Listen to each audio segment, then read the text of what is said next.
Whew. Hello and good evening to all of you. Obviously this has only just started and it takes a couple of people to connect, a couple of moments to connect.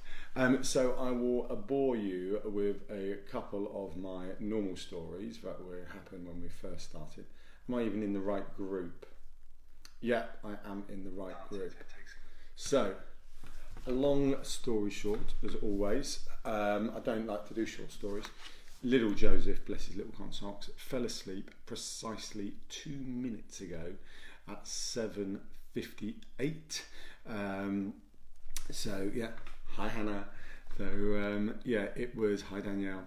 It was a bit challenging. So Emily's still not here. She's still sleeping in the desert. Put a couple of pictures up. And I went for dinner with the in-laws this evening, Karen and Sam, lovely. Took the kids with me, you know, they're grandkids. They like to see them, probably more than they like to see me, if I'm honest. Anyway, brought them back, all asleep. I'm winning. I'm absolutely winning. Going to be ready for Ask an Expert. Little 6-month-old Joseph did not want to leave his car seat, did not want to go in the cot, and I have literally spent the last hour, and I promise you this is true, at 7:58 finally he was asleep enough for me to leave the room. So if I need to run, that's because he's still not quite asleep. Looking at myself, are these classed as bags? Are these big bags, medium bags? Can I have some feedback on the bags under my eyes, please? All is going well in Emily's absence. The only mini challenge, loving the school run, kids are cycling through the park. Yeah, Danielle says they are bags. Thanks, Danielle. The only challenge I'm having is Joseph, who is amazing at night, has decided not to be amazing at night while his mummy's away, and I am getting him awake for nearly an hour and a half every night. So thanks Ian for confirming my bags. So that's why, because little Joseph, bless him, yes he looked cute on the video for the weddings on Baylily Bell Tents, but not at 2:30 in the morning. He's not cute, as all of you parents know and understand. So feel my pain, please. I feel your pain. So I've had confirmation I've got bags under my eyes. The kids are finally asleep with 2 minutes to spare. I just about had enough time to don my genuine RAF flight suit. I'd just like to confirm this is a genuine RAF flight suit. I will come to why I'm wearing it and why I own it in a minute. Look, that's where my map would go if I was flying something. My pens. What else have I got? Got some fancy pockets. Got some Velcro, some more pen pockets. So I own a genuine RAF flight suit, not because I was in the RAF or any of the forces, thank you to all of them, but because one day I said to Emily I want to own an RAF flight suit. So she went out and found me one. That's why I married her, for reasons like that, many reasons like that. And tonight I thought I'd wear it. So here I am wearing it. So what are we up to? So I've covered the kids. Got to talk about the kids. Covered, Emily's still away. Put a couple of pictures up on the Baylily Bell Tents feed. She is sleeping rough in the desert. I've just had some thumbs up. I think that's more thumbs up for the bags under the eyes. She's sleeping rough in the desert, and that's great. So yes, let's carry on with Ask an Expert this morning. Looking like a small one this evening. We've only had a couple of thoughts. So if you have any live questions, please feel free to add them in as we go along, and I can say that again in a moment. So ask a question. I'll see what I can answer. Sorry, dry mouth. Anyway, so wanted to talk about our wedding courses we run. So with the season approaching us, I know lots of you guys are getting ready for your weddings and making sure, you know, everything is up to scratch. So if you think you could benefit from one of our one-on-one 1 hour Skype chats where we can help you fine-tune your plan and give you our expertise directly to you, then absolutely we can do that. I will post the links in the group tomorrow.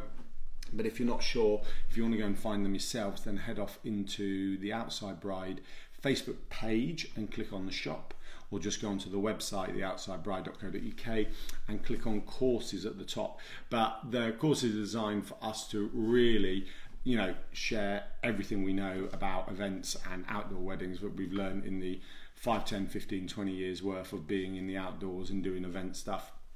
So How long in advance do you need to book an outside venue in advance? Hannah, thank you for your question. I will put that on the list because we've got a couple of interesting things this evening.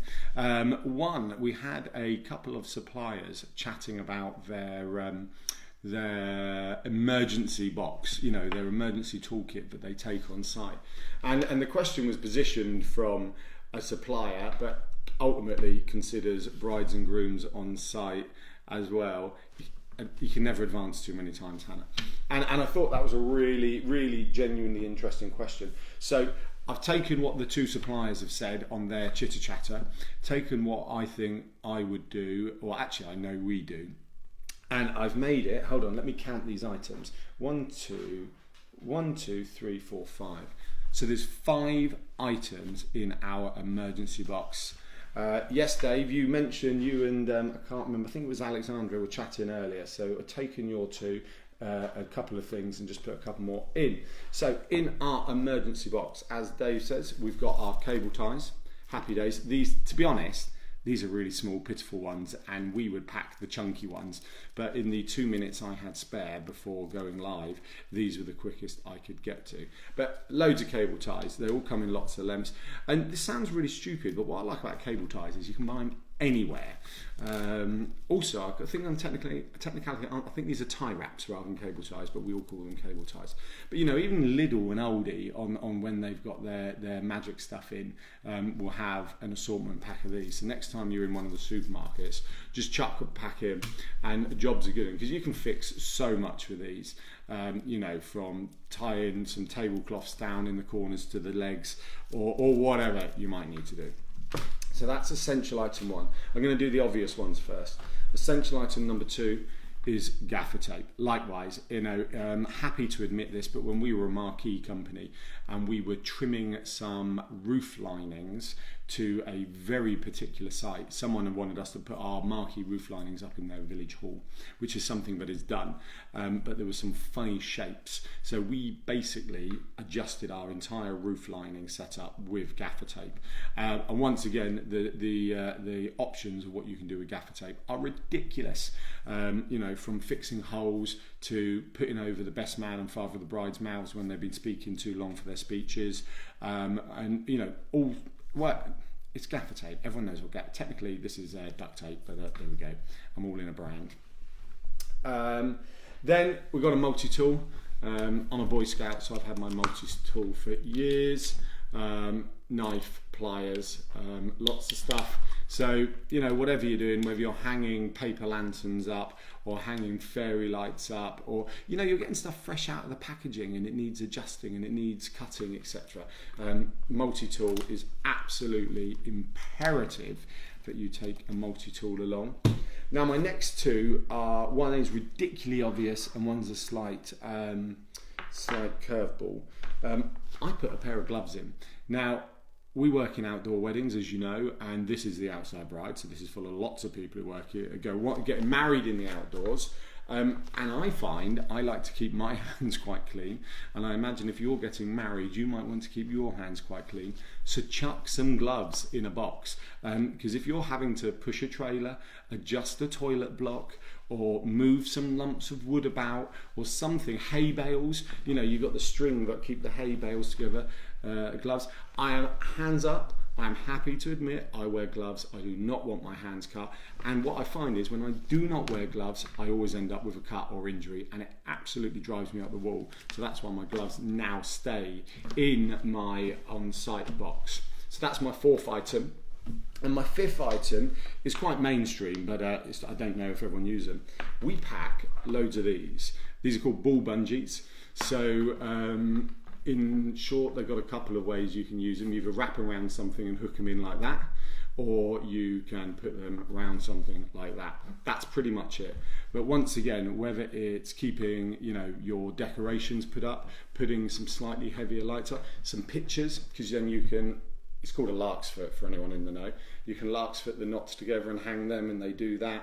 And they've got quite a lot of options. In fact, sometimes cable ties aren't quite right for. And absolutely, ball bungees are, definitely, once again, just get a pack off Amazon. Don't break the bank. This is not about having 100. This is about having 5, 10, 15, just to make sure you've got all areas covered as you're setting up your venue.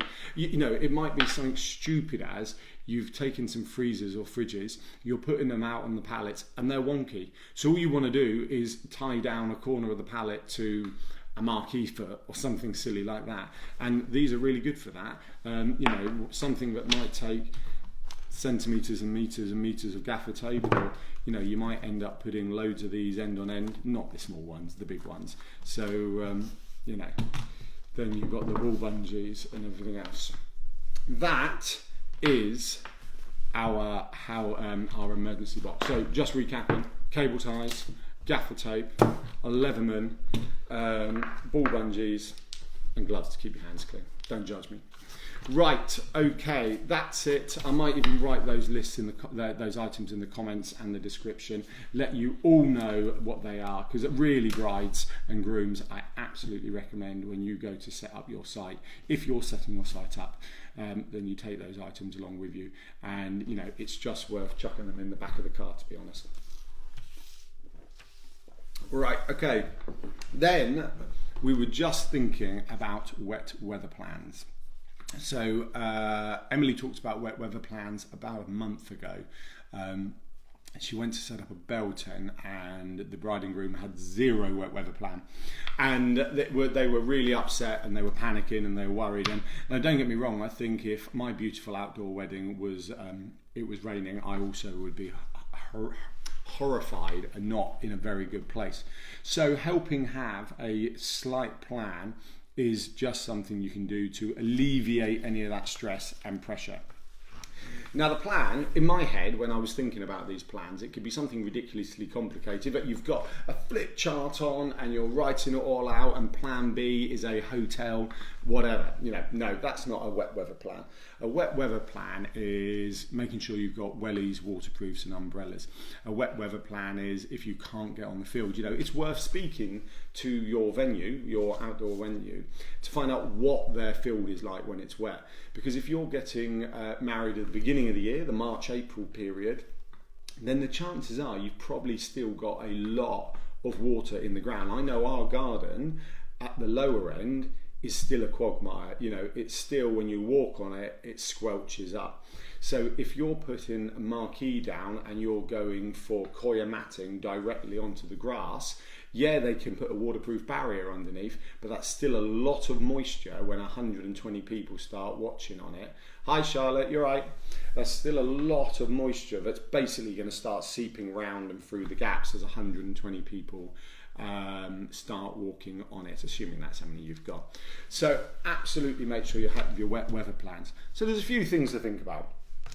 If you're going to go to the earlier part of the season, you want to check that your venue, that the grass area, that the field area is going to be able to cope with the wet weather that we've had all winter in this lovely country, that if we haven't had sun in March, April, that it's dried out. So what you can do, you can get marquee companies now who put like a suspended wooden floor in. It sits 2-3 inches above the floor, so it's going to soak up all the lumps and bumps, and it's not going to let any of that moisture, any of that water, well, I'm kidding, moisture, that water come up. And that's an absolute positive. The other thing is, there was a blog, I reckon it was about 2-3 years ago, of a teepee wedding, where it basically hammered it down all the time. And they embraced it. They chucked their wellies on. And I've got a recollection. If anyone remembers this, put a thumbs up. But imagine that's like your foot, or you know, just above your ankles. That's a pint glass. But basically the water was about there. It was just over the line of the feet before the ankle started. And they just embraced it. The bride hooked up a dress and they just ran round, and they all sat at the tables. They, you know, picked all the electrics up and carried on. But my point is, their teepee was fine in the weather. So that's really important. Once again, your wet weather plan, when you're thinking about it, what are you booking? So if you're going to get married in, like I say, the fringes of the summer, and you're going to have a party tent or or a Capri marquee or, you know, gazebos, that sort of thing, they're not going to be able to cope with the wet weather as well. So if you're going to go in the peripheries of summer, you want something a bit more bomb-proof, like a multi-span marquee or a teepee or a more permanent shelter, an open barn, a stone shelter. What are those, like wood huts, circle wood huts, which I think is called a circle hut or something like that, but for the life of me I can't think what it's called for the minute. But I know a local campsite that's got one, and you know, and that's what we're going to look at. If you're then going to go in this middle of the summer, then you can go for the lighter weight stuff, but you've then got to factor in yurt type thing, but I know it's kind of made of wood with a straw hut, like something you'd see in Africa. You know, I'm not trying to be funny, but yes, that sort of thing. So that's what you want to go for, you know, if you're going to go on the peripheries. Don't go for something that's going to blow away. And like I say, you know, a lot of the marquees nowadays and the teepees, they are temporary venues. They're not a tent. They're a temporary venue. When you zip down the walls and put the boa back in, and you've got 100 people in there dancing and partying, you really won't know. I mean, we've had marquees up in some of the worst weather we've had. We actually had a marquee up in a tornado. A tornado went through the field. You know, that's how close we were. It was in Gosport about 4 years ago, and that's how close we were to the middle of the storm. And the marquee was fine. We had a few drips of condensation and rain in the corners. That was it. But everyone in there just carried on. And that's really important. Like, think about what you're booking, for what type of year you're booking. And then, if it is actually raining and you're not planning for it, then really you kind of embrace it. Get the wellies out, get the waterproofs out, get the umbrellas out, get some off-ground fire pits out, you know. Yeah. That's all you can really do. I mean, if it was a full-on storm, there's not much we can do. We can't predict that. But, you know, if it's raining and you're in a field, then, you know, that hopefully we can mitigate most of that by just thinking about what you're booking, what time of year you're booking, and having all those other things in. On umbrellas, I've just thought about this, and we've definitely mentioned before. I know there's a company, I'm pretty confident they're called Jolly Brolly, and you can rent umbrellas. You know, if you don't want to go sourcing them from all the shops that sell cheap umbrellas, I've got absolute feeling they're called Jolly Brolly. Never used them. I think I met them once and they were nice enough people, but that's about as much as I know. So I wouldn't say I recommend them, but I know they exist. Any other thoughts on the wet weather? Happy to share ideas tonight. No? Okay. Well, if they do, chuck them up because I'll add them in. We had a question from Hannah, who was she was helping me out. Apologies if I'm feeling flat tonight. It's been one of those days, but I'm trying to give you guys 100%. And I look like I'm sunburned. Do I look sunburned in this picture? I feel like I am. Hannah asked, how long in advance do you need to book a venue? Hannah, that's a great question. Everyone knows Hannah's part of the team, but it is a really good question because Hannah's helping her friends get their wedding organised at the moment. Honestly, when you're booking your venue, get it booked ASAP. There's no exact time because it's going to depend on your length of engagement, when you pick as your date, and their availability. It's that simple. So what you want to do is, have we ever talked about Sunday night planning? I think I'm confident we would have mentioned that because I think this is one of the most important. Charlotte, my venue just put a post on Instagram saying August 2020 was fully. Wow, that's amazing. Yeah, our 2018 filled up quick. That's why we're banging out the 2019 stuff. But I think we've got one for 2020. But yeah, that is absolutely mind blowing. So, and that's just proving a point. You know, that's anyone who's having a short engagement is going to struggle to get their ideal venue. So really get on it. Karen, we can make a rustic wooden cover so guests can stand under it in the bed, whether it's like a pergola with a rattan, pagoda with a rattan roof. Yeah, absolutely, actually, Karen. And I know as a marquee company, we carried some 6-metre canopies, Chinese hats, some people call them, and we would offer them as a kind of last minute. That didn't need to be a part of the booking. They could ring up and add that on at the last moment, you know, and that's good stuff. Going back to the venues, yeah, get in there as soon as possible. When you're doing doing your Sunday night planning, for me, other than Pinterest for the brides, this is one of the most important things you have to do when you are newly engaged and planning your wedding. You need to sit together on a Sunday night with phones, tablets, computers, whatever you choose, get on the internet, get on YouTube, get on Pinterest, Instagram, and you need to sit there and discuss what you want your wedding to feel like.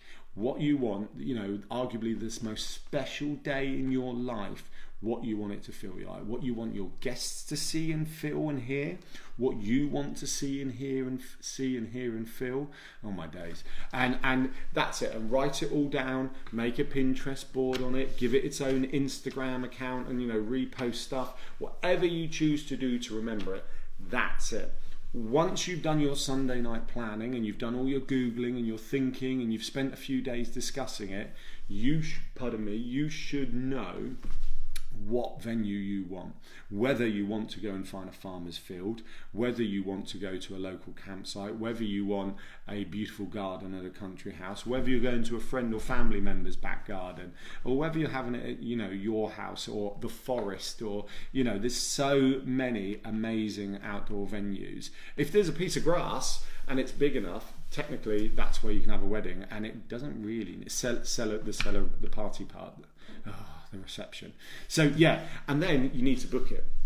That's it. Get on top of it. Get it booked straight away, and speak to them. Find out when their busy periods are, and work on that. And it's complicated, For those we see this in the Outside Bride, in the comments come on up. People. There was a discussion on how much money to save this week, and and that's a really tricky question. I can't remember I think it was Sarah posted the question, and that's a really tricky question because everyone's budget's different, everyone's engagement lengths are different, everyone's stress levels, and there is a giant crow outside my back door, like I swear that big. Everything is different, but the stress and everyone's feelings and emotions are exactly the same. So get on top of it all, get it booked, get it planned, get thinking how much do you need to save, and get planning, and that's it really. That's all I can really say. Karen, our daughter married at the Cowshed near Wolverhampton. It's a stunning barn, totally DIY. We arranged it in 6 months, 100 guests, but it had 2 open barns and it's licensed for humanist weddings. Yeah, fantastic. So you managed to get one in 6 months, and that is good. And I'm always gobsmacked at how short some engagements are. I think we seem to get split down the middle. We get the people with the 6-month engagements, and we get the people with the kind of 18-month engagements who want to book us for 18 months time. And that's why you've just got to be planned, do your Sunday night planning, and get on there and get booked ASAP. Right. That is everything so far that I've got to talk about. I am going to cover my emergency kit again. I may cover why I'm wearing an RAF Flight Suit at the end. Luckily, Joseph has not woken up. If anyone does have any questions, feel free to ask them away. So, emergency kit, just giving you a couple of seconds to ask a question if anyone's got one. Emergency kit's simple. Cable ties, go to Lidl's, Aldi, The Range, some type of shop, Amazon if you want to. We buy everything on Amazon. And buy yourself a multi-pack. Look, £2.50, £3, something like that, £5 tops possibly. But just get it. It will come in different lengths, different thicknesses. You'll have the small ones for the fiddly stuff and the big ones for the big jobs. Just chuck it there and chuck it in the box and use it. Next up, gaffer tape. Do I really need to say anything about gaffer tape? I started to try and describe jobs to do with it at the start, and then realised what absolutely was the point. 2, a multi-tool. I think Dave mentioned this. Actually, it's also got a bottle opener. So in really important stuff, it's got saw, screwdrivers, pliers, sharp stuff, whatever. Who cares what's in it? It's a tool that does stuff. Then I got some gloves. If you're doing an outdoor wedding, you are going to be touching a lot of dirty stuff that's potentially sharp, might hurt. Hay bales have the twine round. It hurts, trust me, I've picked them up. But I'm happy to admit I keep my hands as soft as possible. Don't judge me, it's just true. I like to moisturise, I like to keep my hands soft. So I carry gloves, and every time I don't wear gloves, I hurt myself. So I carry gloves more and wear them. But whether you're moving logs about, hay bales about, got to move a toilet block, moving 10 tables, 20 chairs, 200 chairs, stairs, you know, carrying some kegs of ale in for your free bar, whatever, chuck a pair of gloves in. The last one is ball bungees. These are absolute. You know, the other thing about this I didn't mention, when you use cable ties, unless you get undoing ones, which you then are a bit fiddly to push down and undo, you then end up chopping them all, and that's a lot of waste. And I don't like waste in this plastic world. I don't like waste full stop, let alone the plastic waste stuff. And ball bungees, a lot simpler. You do that, oh wait on, they go tight, and then when you've finished what it's doing, you do that, and it goes back in the box to be used again, re-gifted. Actually, that's a valid point. A while ago, there was a bride on here talking about sharing stuff. What you could do, you could have your little box of stuff, because it's quite small, and once you finish using it, if you have no need for it, chuck a post up on the outside bride and re-gift it. I'm sure there are lots of brides coming up who would absolutely love that. Right, guys, that is it. There's clearly no more questions. As always, I didn't do an introduction at the beginning. It is the 2nd of May. It is now 8:25. This was the 16th Ask an Expert. I can't think properly tonight. I'm so sorry. 16th Ask an Expert. So thank you all very much, and look forward to speaking to you next week. Bye.